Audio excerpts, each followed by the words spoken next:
Toute actualité politique et parlementaire, c'est le 19h de Public Sénat. Bonsoir à tous. Voici les titres de ce jeudi. Un nouveau coup de théâtre politique. Nicolas Sarkozy démissionne du Conseil constitutionnel juste après que ce dernier a rejeté ses comptes de campagne. Surtout, l'ancien chef de l'État reprend sa liberté de parole. Il annonce donc son retour. La première réaction de notre invité sur ce plateau, Laurence Rossignol, sénatrice et porte-parole du Parti socialiste. Le Sénat enterre la première réforme constitutionnelle de François Hollande, celle du Conseil supérieur de la magistrature, en la vidant de sa substance. Donc il n'y aura pas de réunion du Congrès cet été. Delphine Batho, fraîchement débarquée du gouvernement, tire à vue sur la rigueur et les lobbies, mais s'attire de nouvelles critiques de ses amis socialistes. Le budget, avant tout un débat droite-gauche, comme l'a montré le Sénat. Aujourd'hui, nous verrons que les Français qui payent l'impôt sur leurs revenus sont de plus en plus nombreux, avec nos invités à la fin de cette édition. La réponse immédiate donc de Nicolas Sarkozy au Conseil constitutionnel qui a rejeté aujourd'hui ses comptes de campagne de l'an dernier. Il est reproché au candidat d'avoir dépassé le plafond autorisé des dépenses. Il démissionne donc de sa fonction de sage du Palais Royal afin de retrouver sa liberté de parole. Les conséquences de ce retour de Nicolas Sarkozy dans le jeu politique auquel ses amis préparaient l'opinion de manière de plus en plus affirmée depuis quelques jours s'annoncent comme une déflagration, notamment pour sa famille politique, bien sûr, où les appétits sont aiguisés. Avec nous, Laurence Rossignol, bonsoir. Bonsoir. Sénatrice et porte-parole du PS. Vous dénonciez la présence de Nicolas Sarkozy au Conseil constitutionnel car il manquait, selon vous, à son devoir de réserve. Eh bien, donc, il s'est mis à l'instant en conformité avec votre souhait. Absolument, et je pense qu'il n'a jamais été réellement un sage, puisqu'il est aussi bien intervenu dans les affaires internes de l'UMP au moment de leur primaire désastreuse. Il était soutenir des candidats pendant les élections législatives partielles des Français de l'étranger. Et la seule chose qui puisse surprendre, c'est la concomitance entre le rejet par le Conseil constitutionnel de ses comptes de campagne, la décision de confirmation du rejet des comptes de campagne de Nicolas Sarkozy, et le fait que c'est ce jour-là qu'il choisisse de démissionner du Conseil constitutionnel. C'est dans la foulée même, hein, c'est donc une réaction à chaud. C'est une réaction à chaud. Est-ce qu'il leur en veut? Est-ce qu'il quitte une assemblée qui l'a maltraité? Est-ce qu'il espérait qu'en restant au Conseil constitutionnel jusqu'à ce moment-là, il pourrait bénéficier de l'indulgence des autres sages? C'était bien mal de les connaître. Et puis c'est surtout avoir pas compris qu'on avait changé de période. Tout ce qu'on sait aujourd'hui sur ce qu'avaient été les comptes de campagne d'Édouard Balladur toutes les questions qui sont posées, on sait qu'à un moment donné, les comptes de campagne étaient pas bons, avaient dépassé les plafonds et que normalement le Conseil constitutionnel les avait validés. C'est fini ce temps-là. On est dans une époque de la transparence et de la rigueur. Il quitte le Conseil constitutionnel aujourd'hui. J'espère qu'il va pas faire comme a fait Monsieur Guénaud, qui avait vilipendé et mis en cause l'indépendance de la justice après que les juges de Bordeaux aient poursuivi Nicolas Sarkozy, et qu'il va pas aujourd'hui dénoncer ceux du Conseil constitutionnel avec la même vigueur, qu'il va faire un bon usage de la liberté il peut aussi en vouloir à ses amis de l'UMP, puisque c'est eux qui avaient aussi la charge de ses comptes de campagne. Hein. Oui, son trésorier de campagne, il peut en vouloir à ceux qui n'ont pas su le contenir dans ses dépenses et qui n'ont pas empêché d'user des moyens de l'État et qui l'ont laissé faire une campagne débridée. Non, sa faute c'est lui, vous dites. Écoutez, quand on est président de la République, on connaît les règles et on est capable de limiter soi-même son budget de campagne, et il n'en peut en vouloir à personne d'autre qu'à une méconnaissance et une désinvolture totale des règles du financement des campagnes électorales, et surtout une espèce de vieille idée de l'impunité qui n'a plus cours aujourd'hui et que les sages du Conseil constitutionnel ne lui ont pas donné. Les sages qui ont notamment examiné le coût d'un meeting à Toulon où il était arrivé comme président de la République. Les sages ont estimé qu'il était d'abord candidat ce jour-là. C'est bien cela, Laurence Rossignol. Il annonce quand même son retour politique. Il revient au premier plan. C'est ce retour qui était tant annoncé et tant espéré par nombre de ses soutiens. Écoutez, il est revenu déjà depuis un petit moment de manière insidieuse. Là, aujourd'hui, il revient. Je ne sais pas s'il revient en politique. En tout cas, il revient dans l'actualité de ce soir en mettant en cause probablement la décision qui lui est infligée, qui met l'UMP dans une grande difficulté financière, très probablement. Déjà qu'après avoir perdu les élections législatives, c'était un premier coup. Par ailleurs, je vous rappelle que nous avions, autour de François Hollande, pointé et dénoncé l'usage des fonds publics et des moyens de l'État par Nicolas Sarkozy pour la campagne du candidat Sarkozy. Il y avait une confusion des genres, mais la confusion des genres me semble être, de la part de cette équipe qui a gouverné le pays, un exercice assez quotidien. Alors, et vous avez cité François Hollande, bien sûr, on sait, d'après ce qui est rapporté, que Nicolas Sarkozy ne mâche pas ses mots sur le chef de l'État, il le critique. Et ça vous inquiète de le voir revenir aujourd'hui en opposant numéro 1, avec sa liberté de parole? Écoutez, déjà, je me satisfais du fait qu'il ait mis fin à l'anomalie qui faisait qu'il était à la fois sage et pas sage, et que maintenant il revienne sur la scène politique. Il a fait tellement, il l'a annoncé, il l'a fait dire, il l'a refait dire, c'était assez prévisible. Eh bien, on va voir s'il a des solutions pour le pays. Je rappelle que celles qu'il a mises en œuvre pendant 10 ans, puisqu'il a été pendant 10 ans dans différents ministères successifs et président de la République, n'ont pas conduit le pays à se renforcer pour affronter la crise. Il nous a affaiblis.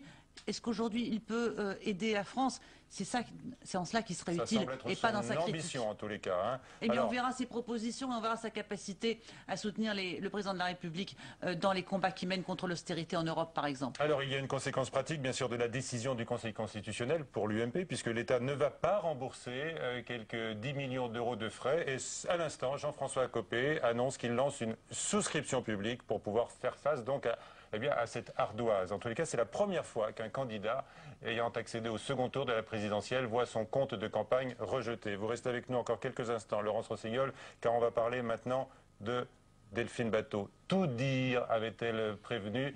L'ancienne ministre de l'écologie n'a pas retenu ses coups cet après-midi lors de sa conférence de presse, donc convoquée pour riposter à son limogeage. Elle ne s'est pas contentée de dénoncer son budget de rigueur. Flora Sauvage avec Paul Bouffard. Elle avait juré de tout dire sur son limogeage. Après son départ précipité du ministère de l'écologie, Delphine Batho s'est expliquée lors d'une conférence de presse cet après-midi. Face aux journalistes, elle a dénoncé son éviction du gouvernement après avoir critiqué le budget de son ministère. Je n'ai commis mardi matin ni une erreur, ni une faute. Je n'ai pas davantage manqué à la solidarité gouvernementale. L'ex-ministre de l'écologie a accusé le gouvernement d'avoir cédé à certains lobbies économiques. Depuis plusieurs mois, certaines puissances économiques n'acceptaient pas le niveau d'ambition que je fixais pour la transition énergétique. Ce combat s'est cristallisé notamment sur la question des gaz de schiste et plus discrètement sur la réduction de la part du nucléaire en France. Ces forces dont je parle ne se sont pas cachées de vouloir ma tête. Mais si le gouvernement avait été solidaire, elle n'y serait pas parvenue. Au Sénat, à la sortie des questions d'actualité au gouvernement, les ministres sont peu loquaces sur le sort de leur ancienne collègue. Aucune déclaration aujourd'hui. J'ai pas vu sa conférence de presse. Après le limogeage de la ministre de l'écologie, les ministres font profil bas. J'ai rien de plus à dire. Elle a fait son travail, elle s'est plongée dans les dossiers de l'écologie et de l'environnement, qui sont des dossiers pas toujours faciles, mais le budget, on se doit de l'approuver une fois que la décision est prise. Je n'ai vraiment rien de plus à dire. Delphine Batho devrait retrouver son siège de députée des Deux-Sèvres. Elle a aussi indiqué qu'elle devrait apporter son aide à la fondation Nicolas Hulot. La riposte côté PS et gouvernement. François Rebsamen, le président du groupe socialiste au Sénat, juge les propos de l'ex-ministre Delphine Batho pas acceptables. Il les met sur le compte de la fatigue, du surmenage et de la déception. Le ministre du Budget, lui, Bernard Cazeneuve, a contredit Delphine Batho en répondant tout à l'heure sur Public Sénat à Perrine Tarnaud à l'issue des questions au gouvernement. Lorsque les ministres ont souhaité des arbitrages à Matignon, des réunions se sont tenues à Matignon en présence du Premier ministre et des ministres concernés pour qu'il soit procédé en présence du Premier ministre, en ma présence et en présence des ministres demandeurs aux arbitrages qui devaient être faits. Ça a été le cas avec le ministre des départements et territoires d'outre-mer, ça a été le cas avec le ministre du Travail. Est-ce que ça a été le cas avec Delphine Batho? Est-ce qu'elle a demandé ce genre d'arbitrage à Matignon? Cette réunion n'a pas eu lieu. En tous les cas, à mon niveau, elle n'a pas été demandée et nos cabinets ont travaillé ensemble de manière à ce que nous puissions aboutir à un accord. Alors, Laurence Rossignol, le nouveau ministre de l'écologie, c'est donc Philippe Martin, ancien député socialiste du Gers. Ça aurait dû être vous? Non, bon, ça aurait dû. Il n'y a rien c'était écrit nulle part ce que vous dites là. Ça aurait pu être moi. Ouais. Voilà, oui, j'avais effectivement les compétences en matière de connaissance des questions écologiques qui auraient pu faire circuler mon nom, voilà, Oui, ça aurait mais pu. vous a buté, paraît-il, au dernier moment parce que vous avez eu le mauvais goût, vous aussi, de critiquer d'une certaine manière la politique fiscale. Vous avez appelé, bien pas plus tard qu'il y a quelques heures, à une réforme d'envergure avec votre mouvement de la gauche durable. Oui, ce que nous pensons la gauche durable, c'est que si on veut réussir la transition écologique, il faut des moyens à la transition écologique et que la question de la réforme de la fiscalité et en particulier de la mise en œuvre d'une fiscalité écologique doit s'inscrire dans le financement de la transition écologique et que cette fiscalité doit être dévolue à la transition écologique. Est-ce que vous avez des regrets d'avoir exprimé ces idées-là, peut-être au mauvais moment pour décrocher le portefeuille ministériel? Il est rare que j'ai des regrets sur les idées que j'exprime, sauf quand mon idée n'était pas bonne. Comme en l'espèce, je pense que cette idée-là est toujours valide et que j'aurai l'occasion de nouveau d'en parler avec les ministres concernés, je n'ai aucun regret d'avoir exprimé mes idées. Bien, même si on vous dit que vous avez déplu comme Delphine Batho a déplu, ça vous fait un point commun. Il y en a d'autres. Il y en a d'autres. Je connais Delphine depuis très longtemps, mais je connais aussi très bien Philippe Martin, qui va être un bon ministre de l'écologie et qui va reprendre le cap qu'a fixé le gouvernement. Merci Laurence Rossignol d'avoir été avec nous ce soir donc pour réagir à chaud à toute cette actualité. Notons encore ce soir que Jean-Louis Borloo demande à Jean-Marc Ayrault de s'exprimer devant les députés après les propos de Delphine Batho qui ouvrent une crise politique majeure selon le leader centriste. François Hollande est arrivé aujourd'hui en Tunisie sur fond de crise en Égypte et il a appelé à tout faire pour relancer le processus démocratique dans ce dernier pays où l'armée donc a destitué le président Morsi. La première réforme constitutionnelle bute sur le Sénat. Le gouvernement renonce en effet à la réforme du Conseil supérieur de la magistrature, et pour cause, cette réforme a été vidée de sa substance par le Sénat. Le texte voté, eh bien, en quelque sorte, est celui de l'opposition. Et Christiane Taubira avait aussitôt dit son insatisfaction sur Public Sénat. Faustine Saint-Geniès. C'est un coup de théâtre dont seul le Sénat a le secret. Aujourd'hui, à la surprise générale, la réforme du Conseil supérieur de la magistrature est adoptée, mais une réforme vidée de sa substance. Premier acte, grâce à un jeu d'amendements, les sénateurs rejettent le cœur du texte, la réforme de la composition du CSM, qui prévoyait une parité entre magistrats et non-magistrats. Dans ces conditions, le PS et les écologistes préfèrent s'abstenir. Le sort du texte est scellé.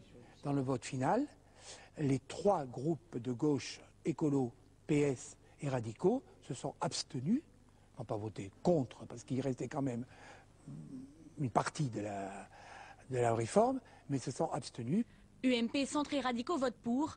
Un amendement centriste est même adopté obligeant le gouvernement à suivre l'avis du CSM pour les nominations de magistrats du parquet, comme c'est déjà le cas pour ceux du siège. En l'absence de majorité au Sénat, l'opposition en profite donc pour dénaturer une réforme emblématique du gouvernement. La réforme était loupée, nous n'étions pas d'accord de toute façon sur le fond de la réforme. À partir de ce moment-là, il ne pouvait y avoir qu'un échec au Sénat. Mais un échec positif, puisqu'on a quand même voté un texte. Je ne pense pas que ce soit une victoire pour l'opposition, c'est surtout une victoire pour la conception que nous avons de la justice. Un vote qui déçoit profondément la garde des Sceaux qui s'était beaucoup investie dans cette réforme. Les dispositions qui ont été adoptées par le Sénat changent profondément la nature de la réforme. Par conséquent, non, je ne peux pas vous dire que j'en sois satisfaite. Le gouvernement vient de suspendre la réforme du CSM. Impossible dans ces conditions de réunir les parlementaires en congrès à Versailles. Notons par ailleurs que la commission des lois du Sénat a supprimé les sanctions qui étaient prévues en cas de diffusion du patrimoine des élus. Vous savez que ce patrimoine sera simplement consultable en préfecture. Alors qu'un nouveau cap a été franchi dans la surpopulation carcérale dans notre pays, quelques 70 000 détenus, le président du Sénat a visité la prison de Fleury-Mérogis. Jean-Pierre Bel, accompagné d'André Valigny, a insisté sur la réinsertion. Cela à 3 mois de l'examen du projet de réforme pénale. Reportage de Marie Brémaud. Fleury-Mérogis, le plus grand centre pénitentiaire d'Europe, accueille presque 4000 détenus. Le président du Sénat et le sénateur André Valigny viennent observer et vérifier les conditions dans lesquelles travaillent les surveillants, mais également les conditions de vie des prisonniers, comme ici au centre des jeunes détenus. Là, on est dans une cellule qui n'a pas fait l'objet de rénovation. Mais comme dans toutes les prisons de France, le plus gros problème reste la surpopulation carcérale. À Fleury, le taux d'occupation est de 140%. Pour la directrice de la maison d'arrêt des hommes, il faut repenser les peines et favoriser les aménagements.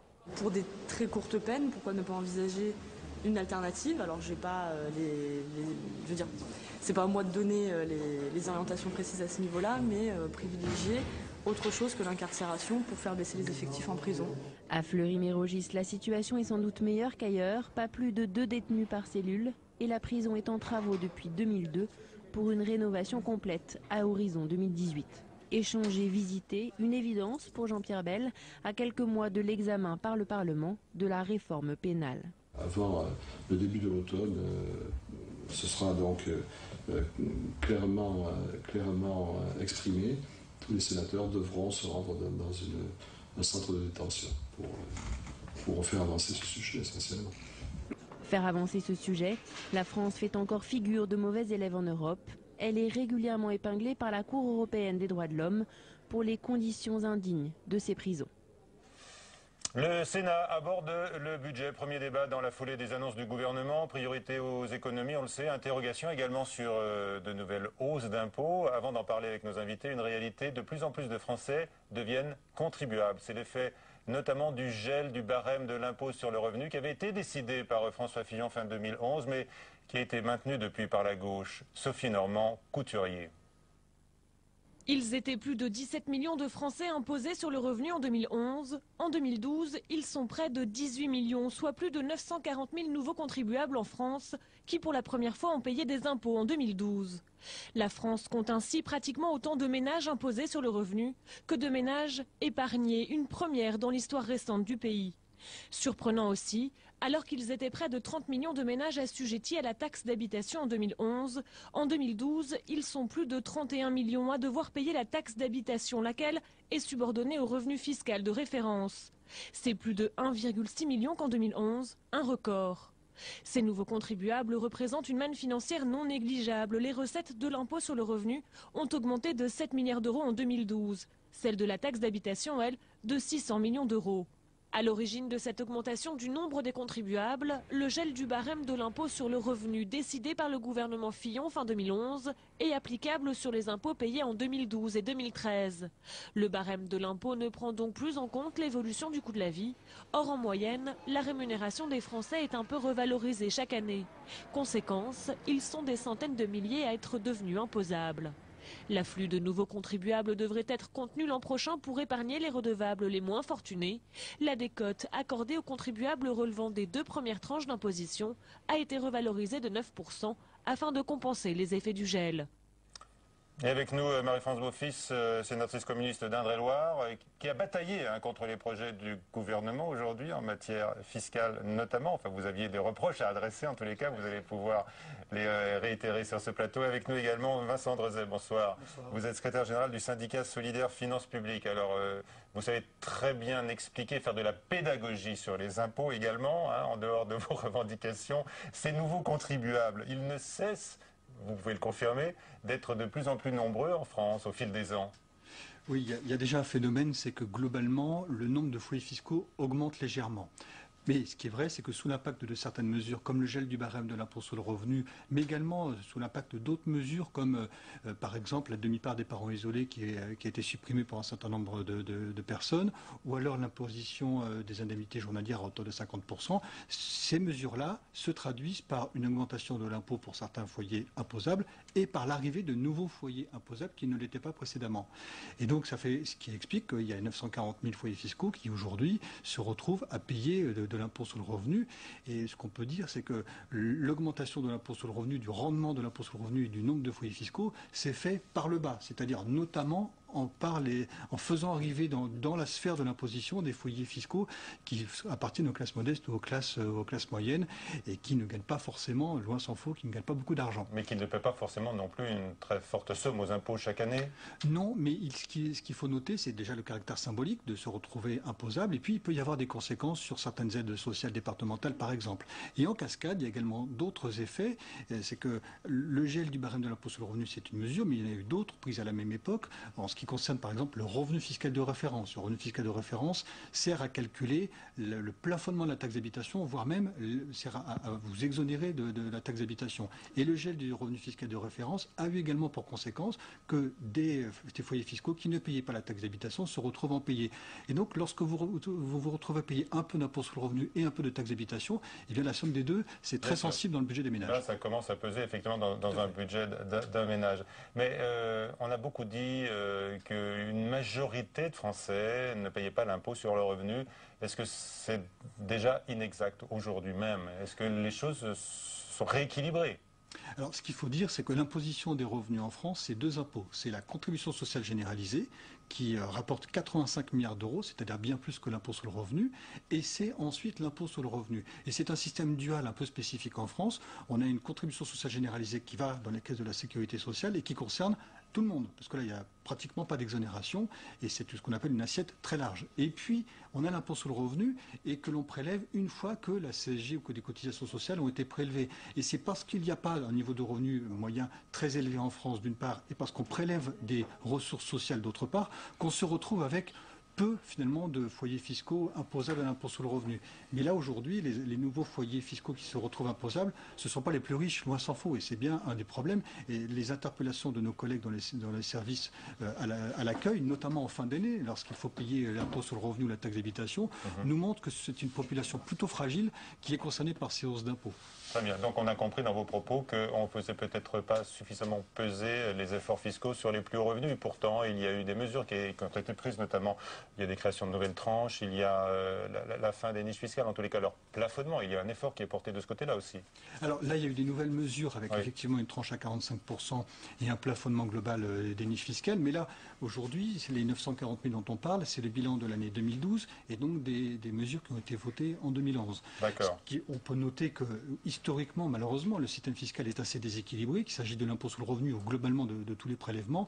Et malgré quelques ajustements, on n'est pas encore sur un système fiscal vraiment rééquilibré. D'accord. Voilà donc pour votre avis du syndicat Solidaire Finances Publiques. Donc nos invités sont là. Madame Beaufils, je l'ai présentée, et puis Francis Delatte, vous l'avez constaté, qui nous a rejoint à la seconde même. Sénateur UMP du Val d'Oise, tout vous oppose évidemment dans ce débat. Madame, monsieur, je vous ai écouté tout à l'heure concernant votre lecture de la pression fiscale. Vous la jugez insupportable, monsieur, et pour vous, madame, au contraire, vous estimez, comme notre ami syndicaliste ici présent, qu'elle est peut-être marquée par trop d'allègements, notamment sur les entreprises. C'est ce que vous avez relevé. Oui, tout à fait. Alors, pour revenir quand même sur le sujet qui vient d'être présenté par Vincent Drezé, je crois quand même qu'il faut rappeler que cette mesure du gel du barème, nous avions demandé au moment de la loi de finances qu'elle soit supprimée. Nous n'avons pas été entendus à l'époque, et au moment de la loi de finances rectificative, nous l'avions également à nouveau demandé.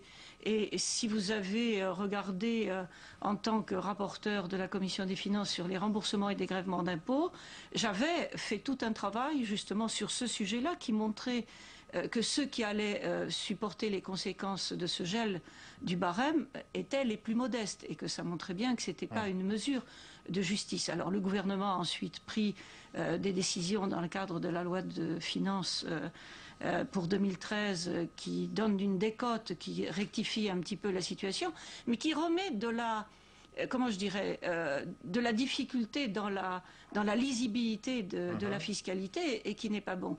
Et là, ce que j'ai dénoncé dans le bilan de 2012, c'est qu'on avait commencé à faire un peu d'amélioration, je dirais, de justice fiscale en juillet 2012, mais qu'on n'a pas continué avec la loi de finances rectificative fin 2012. Oui. C'est ce qui nous a amené à réagir, alors qu'on a une part très importante d'allègement de la fiscalité des entreprises, sans réalité d'amélioration de la situation économique sur le terrain. Sur les entreprises, vous pourrez réagir à Pierre Gattaz, le nouveau patron du MEDEF, qui réclame, lui, 100 milliards d'allègements sur 5 ans en matière de charges sociales et d'impôts. Là, je vous vois déjà rire, franchement. Alors, monsieur Delatte, alors vous avez au moins un motif de satisfaction, là, si je le comprends bien, puisque la gauche a maintenu le gel du barème décidé par François Fillon. Elle a reconnu que, par les temps qui courent, c'est l'ensemble du pays qui va faire l'effort. Alors, les tranches Alors là, la supérieures- question est de savoir si l'effort est bien réparti. Oui, c'est le Là, problème de curseur. deux personnes disent non. Non, il y a un problème. Oui, ben, j'ai bien compris. Que dites-vous? Moi, je dis qu'il y a un problème de curseur. Et en réalité, moi, les personnes qui sont concernées ou qui pensent qu'ils vont l'être font débat. D'expliquer que dans ce pays, que la moitié des ménages ont payé les impôts, c'est quand même pas absolument idiot. Le fond du problème est de savoir si, en réalité, on n'a pas intérêt à avoir une politique qui renforce justement et les revenus des uns des autres. Le fond du problème, il est là, c'est qu'on a une stagnation des revenus qui font que une fiscalité supplémentaire peut poser problème. Mais je crois que l'objectif de dire 50-50 paye l'impôt sur le revenu, moi je les entends dire aussi qu'ils sont citoyens aussi, on paye l'impôt, on est citoyens. Les gens, quelque part, je ne dis pas qu'ils sont fiers, parce que tout le monde regrette toujours, mais c'est pas forcément totalement négatif. Alors, j'ai une question à vous. Oui, madame, vous vouliez réagir? Oui, non, c'est sur la notion où on met le curseur. Aujourd'hui, le curseur dont on parle, qui est le gel du barème de l'impôt, a été sur les plus modestes. Donc, je crois qu'il faut être sérieux. C'était un revenu imposable de 11 935 € qui était concerné, si j'ai bien revérifié les chiffres.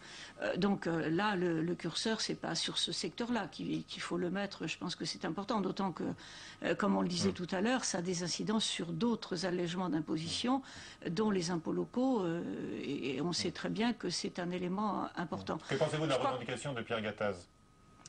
C'est 100 milliards d'allègements. Un allègement supplémentaire Pour des soutenir contributions. l'économie, il Oui, rappelle que les entreprises ont des taux de marge très faibles dans notre pays. Oui, mais si vous regardez le taux des marges très faible, on le calcule toujours en oubliant une chose, c'est qu'il y a un aspect qu'on n'a jamais touché, c'est la proportion, au contraire, elle a augmenté, la proportion de rémunération du capital.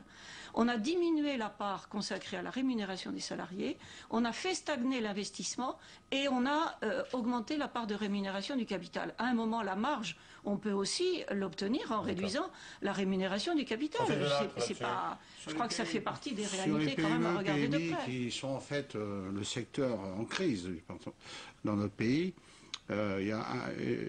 Les entreprises qui sont fiscalement concernées, c'est 1 sur 10. Donc il y en a 9 sur 10 qui ne sont même pas fiscalement concernés dans la situation actuelle. Alors la difficulté, effectivement, aujourd'hui, c'est de reconstituer des marges pour que les entreprises puissent investir et embaucher. S'il n'y a pas d'investissement, il n'y a pas d'embauche.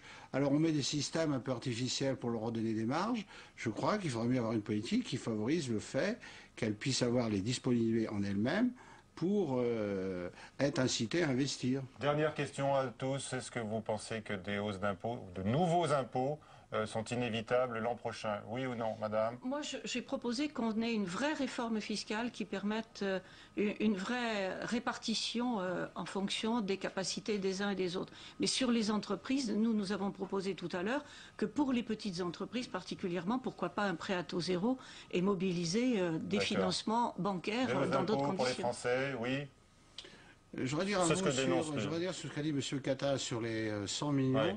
En réalité, c'est pour faire face à une difficulté chronique de nos entreprises aujourd'hui, le manque de compétitivité. Si vous produisez trop cher, vous ne vendez pas vos produits. C'est d'abord le manque de trésorerie qui est le problème. Très bien. Vous ne voulez pas répondre à ma question sur les impôts, M. Dreuset. Vous nous confirmez qu'il faut s'attendre à un nouveau coup de bambou fiscal pour essayer de limiter les dégâts du déficit? À partir du moment où il faut réduire très rapidement le déficit, ce qui est peut-être le cœur du problème, malheureusement, on a des problèmes sur les recettes et sur les dépenses. Merci à tous. Que nous sommes pour les économies sur les dépenses. Vous êtes pour plus d'économies encore, évidemment. Merci. À 22h, Sonia Mabrouk, qui reviendra bien sûr sur l'information du jour.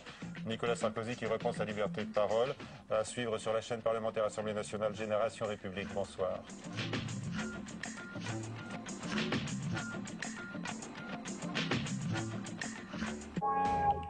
Il y a ceux qui aiment le soleil et le sable chaud, d'autres l'air vivifiant des montagnes. Le dépaysement n'est-il qu'une histoire de kilomètres? Itinéraire bis vous emmène en Seine-Saint-Denis, à quelques kilomètres seulement de Paris, des archives nationales au camping au bord de la Marne, dépaysement garanti. Itinéraire bis, ce soir à 22h30 sur Public Sénat. Se renseigner sur les programmes. Voir ou revoir les émissions. suivre le fil d'information politique et parlementaire. Pour vivre la politique en temps réel, connectez-vous et réagissez sur publicsénat.fr.